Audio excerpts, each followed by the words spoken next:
How to fix MX Player app not working. Hi everyone, welcome to the channel. This is Rose and without further ado, let's dive right into the video.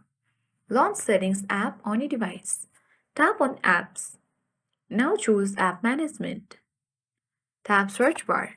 Type in MX Player. Open App Info section of MX Player. Tap Storage Uses and tap Clear Cache and clear the data. This will remove the temporary glitches and files and folders. Now tap on Battery Uses and tap on Force Stop. Once done, come back to the same settings section.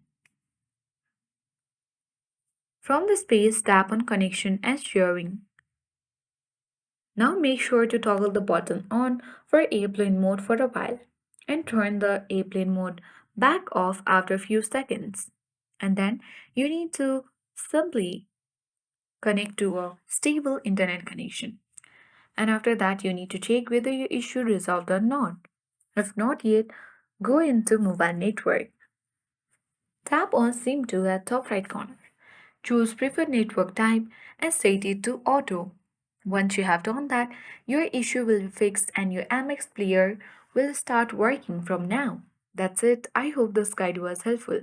If it was, then do like, share, comment, and don't forget to subscribe. Thank you for watching and see you in the next video.